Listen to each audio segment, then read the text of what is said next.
This is Fight Club 24/7. My name is Johnny Rashman.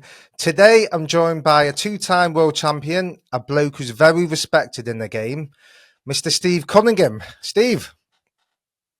What's up, man? How you doing? Nice to meet you, my friend.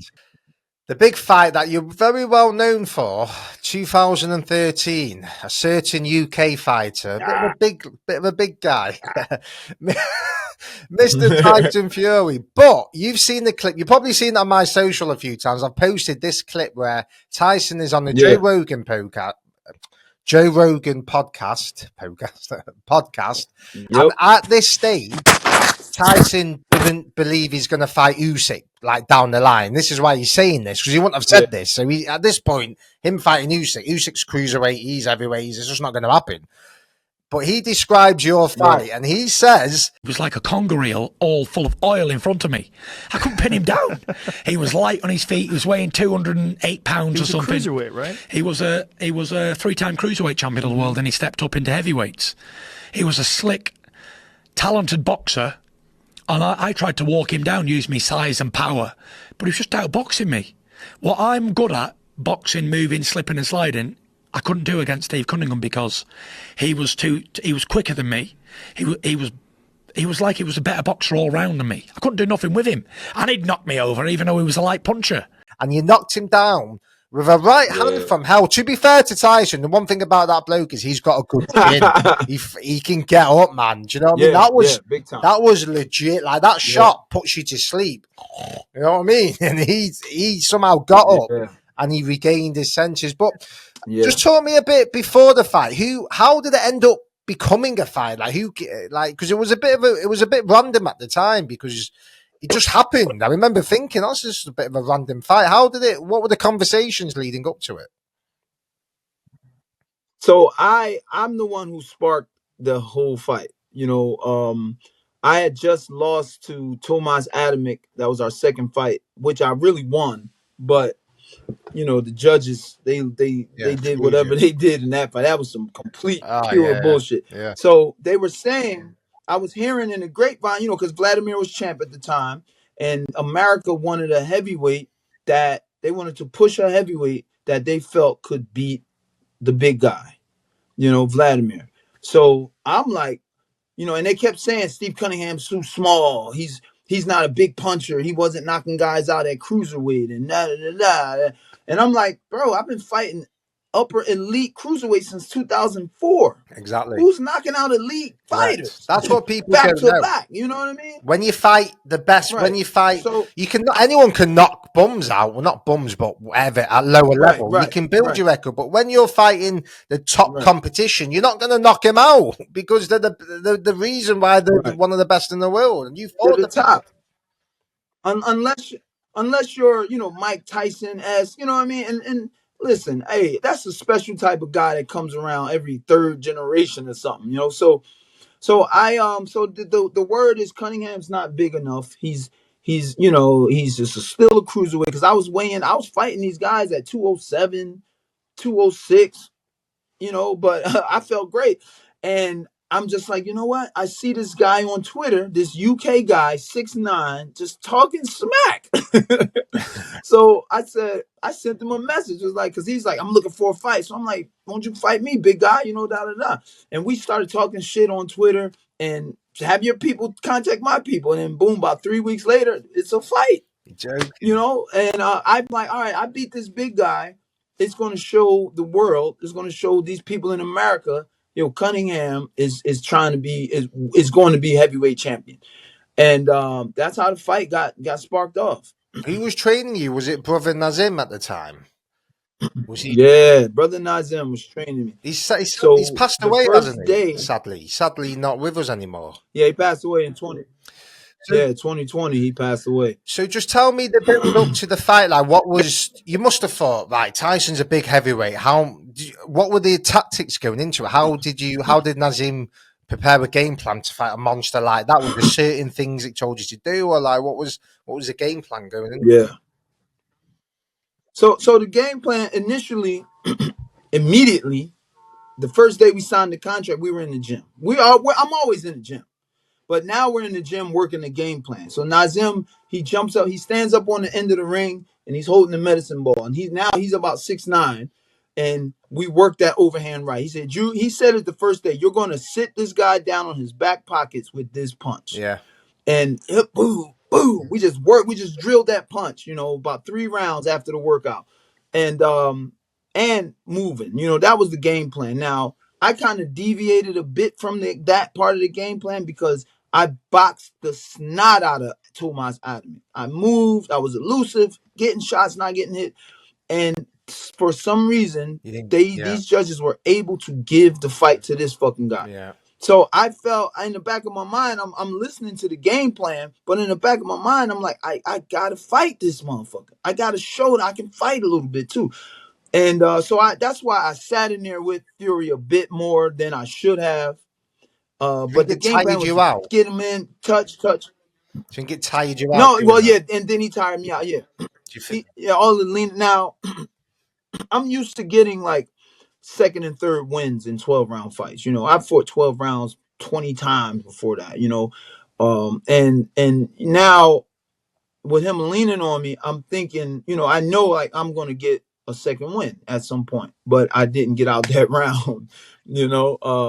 But back to the game plan. But the game plan was to continually move, touch, move, land that overhand, throw it. I did that part, but the other part I wasn't able. I just didn't do it. I just felt like I had to fight him in spots, The thing with Tyson is he's I wouldn't say a dirty but clever fighter. He knows all the dirty tricks. He will lean on you, put his elbow in your bloody eye. He would just do everything to you. Like it's weird when you watch him fight.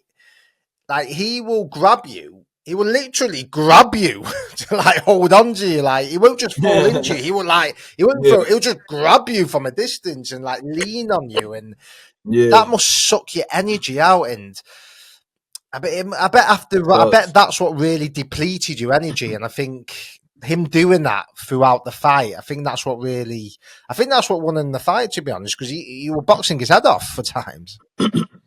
Yeah. So So if you take a fighter my size and they do that, it's not going to affect me. You know what I mean? They're my size. And I don't care if they're 230 pounds. If they're 6'3", I can weather that. Because my legs and my reach will handle that.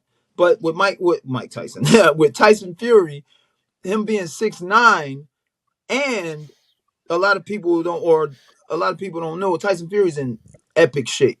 Yeah, he's in peak condition. Yeah. I went to training camp with him after we fought, and I saw some of the work that he did. He's in great shape. So, with a 6'9" athletic guy like that in shape, man, he's constantly leaning, pushing. He's got these little tricks. I remember a forearm in my throat. I was like, "What the fuck?" Yeah. The referee took a point. The referee after that fight said, "That's the dirtiest fighter I ever freaking matched." He said the dirtiest. So, I mean, it is what it is. During the fight, okay, all right, yeah, that was a throat to the neck. Okay, that was an elbow. Oh wow, this guy's holding, he's leaning on me. But it's still keep doing what you're trained to do.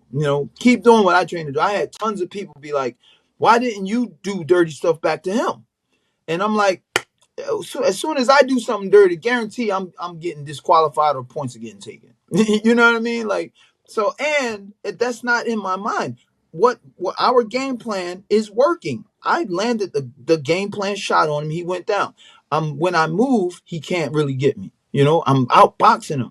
My game plan is working. Why would I deviate to some dirty shit that I don't even train for that? Yeah.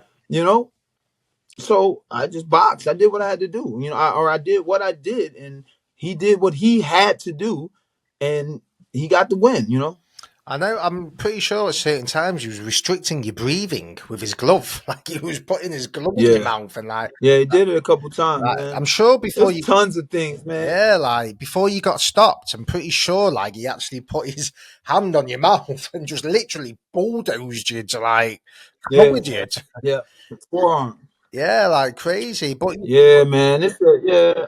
Do you ever think, man, if I could ever do that again, I'd do something different? Or do you just think that's the way it is and that's how it happened? Yeah. Big time. What I would do different if I was ever able to rematch Fury or even after that fight, I would do more leg squats in training camp.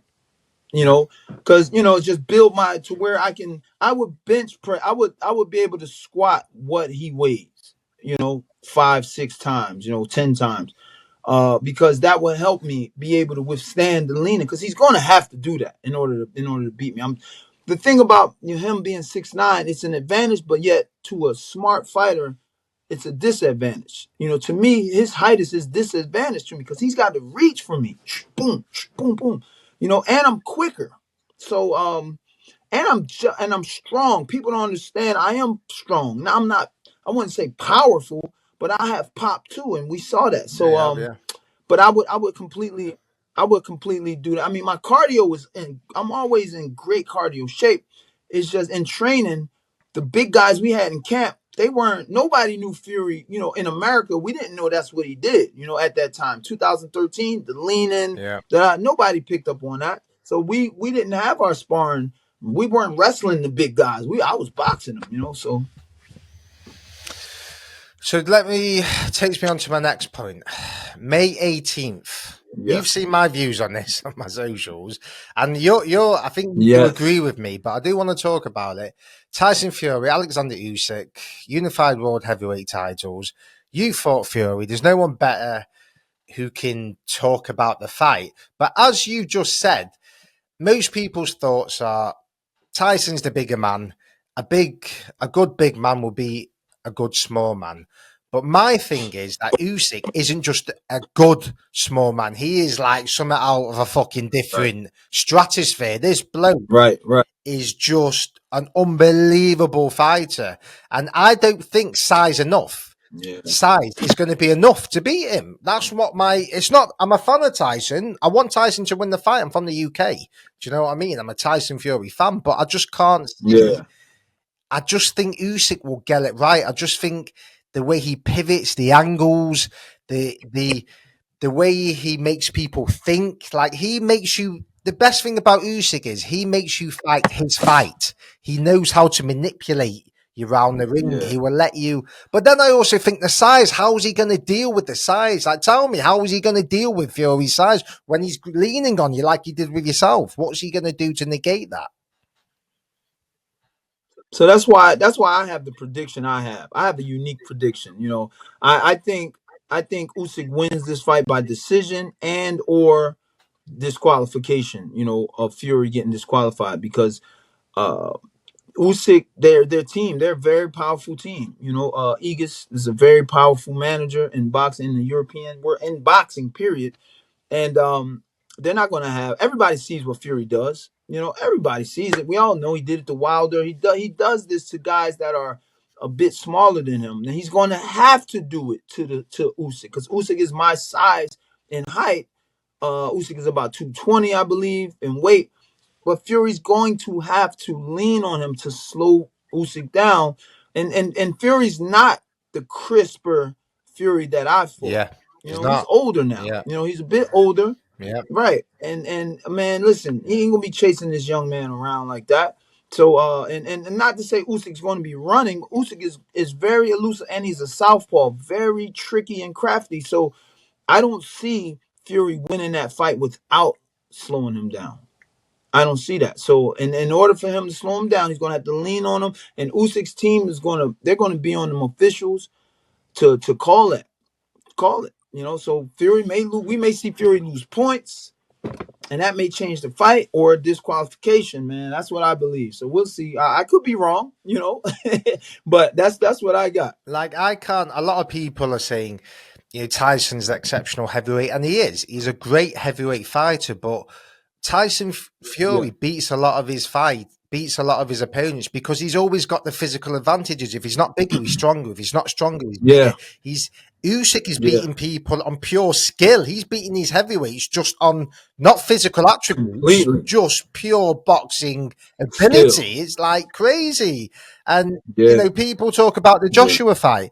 Oh, Joshua wasn't the same fighter. He wasn't the same fighter because Usyk never gave him a chance. Do you know what I mean? He was just so good in those fights. And there's no way Tyson Fury's going to outbox Usyk. I just can't see. Like, if he starts to play that game and tries to box from a distance, it ain't going to go well for him, in my opinion. Do you agree with that? Not at all. I completely agree with that. And like I said before, the advantages Fury has to normal heavyweights, to those guys his size, those bigger guys, is a disadvantage to guys like me and Usyk. I see tons of opportunities when I look at Fury. When we're standing in front of each other, it's like, damn, which one do I take? Because I'm smaller, I can get lower, I can do this, I can move. Those bigger guys, they're there. So Fury, boom, boom, boom. Wilder was perfect. Wilder did no cardio. Yeah. You can tell Wilder gets tired fast. Yeah. And he banked on the right hand. All you have to do is which isn't a lot, which is crazy because the right hand will put you to sleep. Yeah. But you either had to defend it or weather it. Yeah. And Fury weathered it. And look at what happened. So while those Wilder fights were a cakewalk for Fury, outside of the first one, I know the first one he was like, oh shit, boom. Yeah. But that second one and third one, cakewalks, they're cakewalks. I think he could get robbed on the decision. I think if it's close, they'll give it Tyson. I don't think they're going to give Usyk. I don't know. I don't think you think Fury's team is more powerful than Usyk's team? I just think they want to make Fury and Anthony Joshua. That's the fight to make at the heavyweight division. That's the fight true. Everyone's going to talk about. That's just in my head. Where if it's remotely close, they're going to give. I feel you. That's why I think they'll give it Tyson. Yeah, Usyk's team's powerful. They are, but that's the fight they want to make. Yeah. Eddie Hearn. He's suddenly got amnesia. He doesn't know Usyk exists because he keeps saying AJ's the best heavyweight in the world, And I love AJ and he's back on form, but come on, you can't say you're the best heavyweight until you beat the man who beat you twice. Do you know what I mean? And right. For me, Usyk is the best heavyweight right now. He's so good, man. He's just such a good fighter, and if Tyson beats him comprehensively, I will be shocked. And I'll go, you know what? Fucking fair play. Fair fucking play. I would because this guy's going... Right. That'd be great, too. Do you know what I mean? I'd say that. And Tyson is a great heavyweight, and he's great for boxing. He's a good character. And I'm a fan of Tyson, but I just think on May the 18th, Usyk will get it right on the night. And Tyson's not stupid. He knows this is going to be the hardest fight of his career. No matter what he says, there's a reason it's taken him this time to get in the ring with him. He's not stupid, Tyson. He knows this is an extremely hard fight. At all. And so what's your final prediction? My prediction is Usyk points. What's your prediction? Right. That's my prediction too. Like I said, Usyk on points. And or possible disqualification of Fury. I'm telling you, that's what I'm sticking to. If that happens, that's going to be fucking sticking crazy. to it, baby. I'm just putting on a bet now. I'm just putting in the disqualification. How much should I put on it? Yeah. I'm just doing it now. I'm a bet. I'm most definitely betting. I'm most definitely putting down a bet. Right, Steve, I appreciate your time.